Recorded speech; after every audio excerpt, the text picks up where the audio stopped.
कहानी एक माँ और उसकी 11 साल की बेटी की है जो एक नए घर में शिफ्ट होते हैं। लेकिन वहाँ पर उन्हें एक सेफ रूम मिलता है जिसे किस लिए बनाया गया था ये उन्हें नहीं पता। पर एक रात वो सेफ रूम उनके लिए जान की मुसीबत बन जाता है। ये कैसे होता है चलिए जानते हैं। कहानी की शुरुआत होती है मैग नाम की औरत से जिसका कुछ साल पहले ही डिवोर्स हुआ। वो अपने पुराने घर को छोड़कर नए घर में जा रही है क्योंकि वो अभी तक अपने हस्बैंड के दिए हुए घर में ही रह रही थी।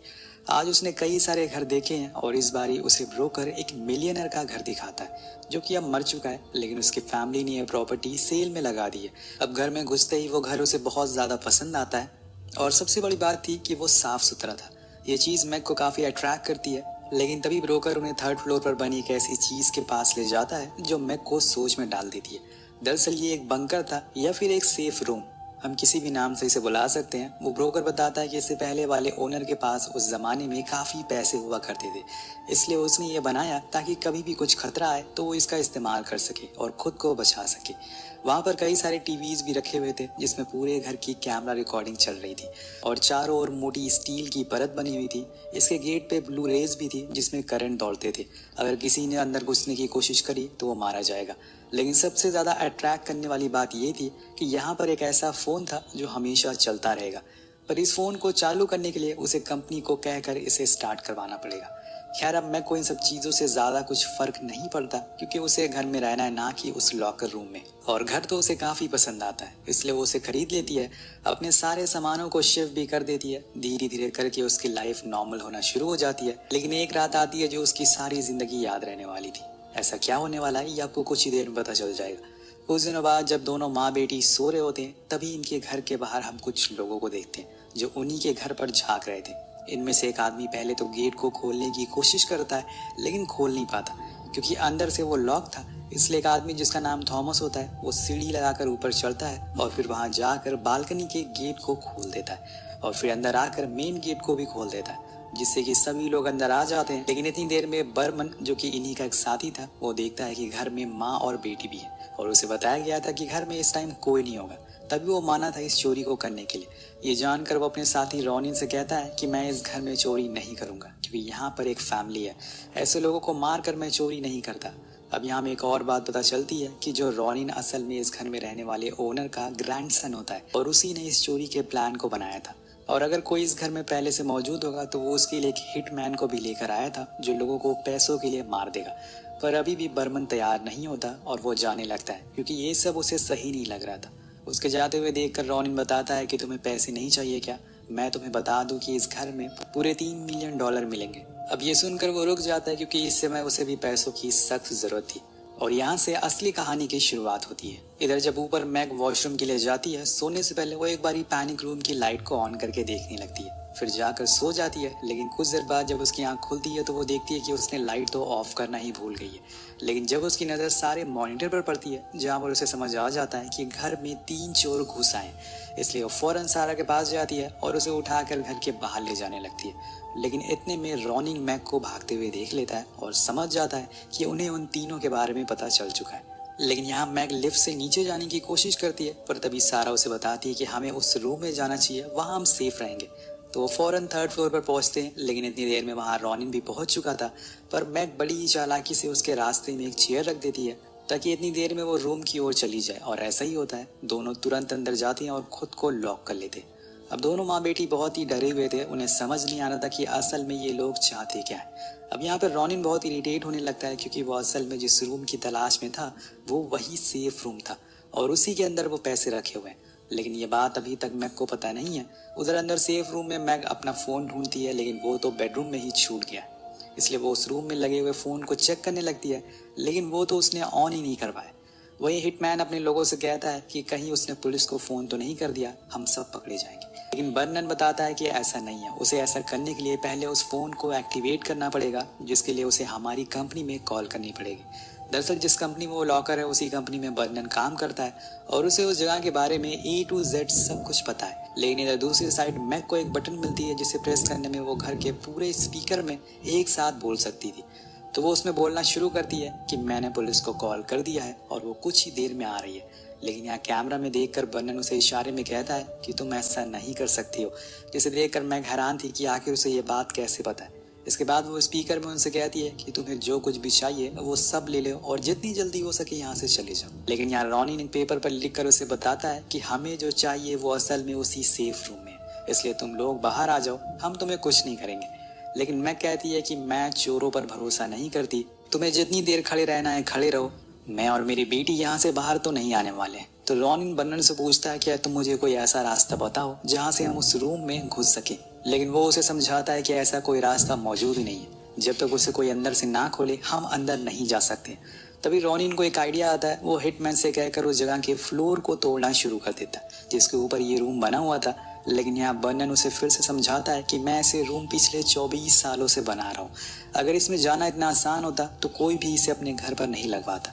उसकी कही हुई बात सच भी होती है, क्योंकि कुछ ही देर में उन्हें वॉल के पीछे एक स्टील की प्लेट दिख जाती है और अब उसे तोड़ पाना मुश्किल था। अब इस तोड़म ताड़ी की आवाज़ ऊपर बैठे दोनों को सुनाई देती है तो सारा अपनी मॉम से कहती है कि हमें डरने की जरूरत नहीं है, जब तक हम इस रूम में हैं हम सेफ हैं।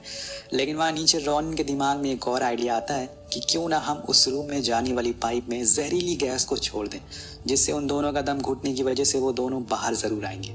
ये आइडिया सभी को सही लगता है, इसलिए वो सिलेंडर लेकर आते हैं और उसकी पाइप को उस दूसरी पाइप में जोड़ देते हैं और थोड़ी ही देर में गैस पूरे रूम में फैलना शुरू हो जाती है। लेकिन यहाँ सारा रूम में 2 सूटकेस को खोलती है जिसके अंदर बहुत सी जरूरत के सामान थे, जिसकी मदद से वो कुछ दिन सरवाइव कर सकती है। उसी में उसे एक फायर जैकेट भी मिलती है और लाइटर भी। मैग अपनी और बेटी के ऊपर फायर जैकेट डाल लेती है और उस पाइप में लाइटर को जला देती है, जिससे कि वहाँ एक बहुत बड़ा धमाका होता है और इसमें रॉनिन का हाथ भी जल जाता है, जिससे वो बहुत गुस्सा होता है और उसका प्लान यहाँ पर उल्टा पड़ गया था। अब वो चीख चीख कर कहता है कि मैं तुम दोनों को जिंदा नहीं छोड़ूंगा, चाहे मुझे पैसे मिले या फिर ना मिले। अब यहाँ पे सारा उस सूटकेस में और भी चीज़ें ढूंढना शुरू करती है, जिसमें उसे टॉर्च मिलती है और भी उसकी नज़र एक होल पर पड़ती है जिसमें से उसे सामने वाला घर दिख रहा था। अब वो उस टॉर्च को उस पर फ्लैश करना शुरू करती है, शायद वो सामने वाला पड़ोसी उन्हें देख ले। अब यहाँ इनकी किस्मत अच्छी भी होती है, वो आदमी जाग जाता है, जिसके बाद ये लोग तेज तेज चिल्लाना शुरू कर देते हैं, पर उसे ये कोई नॉर्मल लाइट लगती है, इसलिए वो अपने गेट को बंद करके दोबारा सो जाता है और यहाँ पर इनकी उम्मीद पूरी तरह से टूट जाती है और अब इन्हें ये लगने लगता है कि शायद ये लोग यहाँ से कभी बाहर निकल ही नहीं पाएंगे, क्योंकि उन तीनों ने पहले ही घर के सारे खिड़की दरवाजों को सील कर दिया था और जब तक पैसे नहीं वो मिलेंगे वो यहाँ से नहीं जाने वाले। यहाँ मैं कैमरा में देखती है कि वो तीनों आपस में लड़ रहे हैं और नीचे जा रहे हैं, इसलिए अपनी बेटी से कहकर गेट को खुला रहने को बोलती है और खुद भागते हुए रूम में जाती है और वहाँ से अपना फ़ोन लेकर वापस आ जाती है। लेकिन इतने में नीचे उन्हें पता चल जाता है कि गेट खुल चुका है। वो तीनों भागते हुए ऊपर आते हैं, लेकिन तब तक वो अंदर जा चुकी थी। अब बाहर सभी इसी क्यूरोसिटी में थे कि आखिर वो अंदर क्या लेकर गई है। तभी हिटमैन को वहां पर चार्जर पड़ा हुआ मिलता है, जिससे वो समझ जाता है कि उसके हाथ में मोबाइल लग चुका है।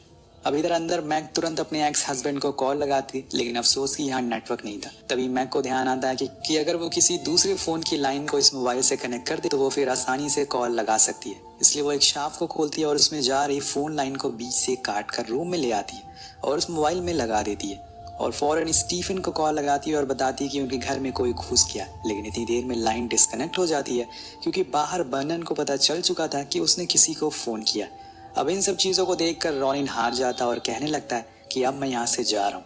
असल में उसका आधा फेस भी जल चुका था, इसलिए उसे जाना ही पड़ेगा। लेकिन जाने से पहले वो बताता है कि उस सेफ रूम में 3 मिलियन से ज़्यादा पैसे हैं और ये सुनते ही हिटमैन उसे गोली मार देता है ताकि वो बाहर जाकर किसी और को ये बात ना बता सके। ये सब सारा देख लेती है और फौरन अपनी मॉम को बताती है। इतनी देर में हम एक आदमी को घर के गेट पर देखते हैं। अब ये असल में कोई और नहीं बल्कि स्टीफन होता है, जिसने पुलिस को ना बुलाकर खुद आना बेहतर समझा, लेकिन इसी में उसने गलती कर दी। खैर अब हिटमैन उसे पकड़ लेता और बर्नन से कहता है कि इसे पूछो कि ये कौन है। तो वो उसके आईडी को देखता है, जिससे उसे पता चल जाता है कि ये असल में सारा के डैड है। लेकिन यहाँ हिटमैन के दिमाग में अब खून सवार हो गया था। वो बर्नन के सिर पर बंदूक तान कर कहता है कि मुझे जैसे भी कर उस गेट के अंदर ले चलो, वरना मैं तुम्हें भी यही मार दूंगा।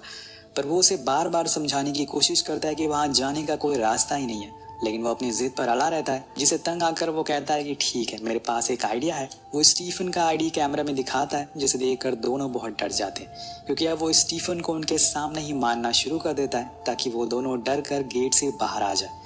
लेकिन यहाँ पर इससे बड़ी एक और मुसीबत आ जाती है मैक के लिए। अब सारा बेहोश हो जाती है क्योंकि उसे डायबिटीज़ है। अगर उसे कुछ ही देर में दवा नहीं मिली तो वो मर भी सकती है। मैक अब परेशान हो जाती है कि आखिर वो करी तो करे क्या। अब इतनी देर में वो कैमरा में देखती है कि वो लोग किसी को लेकर नीचे जा रहे हैं, शायद बर्नन और हिटमैन के बीच में लड़ाई हुई। तभी वो दूसरे कैमरा में देखती है कि बर्नन हिटमैन को घसीटते हुए नीचे लेकर जा रहा है, यानी कि ये सही मौका है दवाइयाँ लाने का। इसलिए वो बड़े ही सोच समझकर गेट के बाहर जाती है और वहाँ रूम में देखती है कि स्टीफन जख्मी हालत में पड़ा हुआ है। वो फौरन किचन में जाती है और मेडिसिन को ले लेती है, लेकिन ऊपर जाते समय वो हिटमैन को स्टीफन के कपड़ों में देख लेती है। दरअसल उन्होंने एक दूसरे के कपड़ों को चेंज कर लिया था ताकि मैग इनके जाल में फंस सके, और ऐसा होता भी है। सेफ रूम के कुछ ही दूरी पर हिटमैन मैग को देख लेता है और कहता है कि अब तुम्हारा कुछ नहीं हो सकता, चुपचाप खुद को हमारे हवाले कर दो। लेकिन मैग को कैसे भी करके उस लॉकर तक पहुंचना है, क्योंकि उसकी बेटी की जान खतरे में है, और इसीलिए वो उसे धक्का देकर वहां से ऊपर की ओर भागना शुरू कर देती है। लेकिन जैसे ही उस लॉकर के गेट पर जाती है, वहां उसे पहले ही बर्नन खड़ा हुआ मिलता है, और इतनी देर में पीछे से हिटमैन आ जाता है जो उसे उठाकर फेंक देता है, जिसके चक्कर में उसके हाथ से वो दवा भी गिर जाती है। लेकिन अब दोनों ही उस रूम के अंदर होते हैं और बाहर मैग के पास वो बंदूक थी, इसलिए बर्नन तुरंत गेट को बंद करने लगता है। लेकिन मैग इतनी देर में अपनी बेटी की दवा उस रूम में फेंक देती है। यहाँ पर जल्दीबाजी में गेट में हिटमैन की उंगली भी फंस जाती है, जिस वजह से वो दर्द के मारे चिल्लाना शुरू करता है और गेट को खोलने को कहता है। पर यहाँ बर्नन उसे बताता है कि मैग के पास बंदूक है, अगर हम बाहर गए तो पक्का वो हमें मार देगी। उनकी ये बात ही मैग सुन लेती है और बंदूक को उठाकर उस रूम की ओर कर देती है। वो बस अपनी बेटी को बचाना चाहती थी, लेकिन यहाँ वो बेबस थी क्योंकि उसकी बेटी अंदर मर रही है। इसलिए वो फौरन बर्नन से कहती है कि उसकी बेटी को वो दवा दे दे। वो वादा करती है कि वो उन्हें कुछ नहीं करेगी, पर अगर ऐसा नहीं हुआ तो वो फिर उन्हें जिंदा नहीं छोड़ेगी।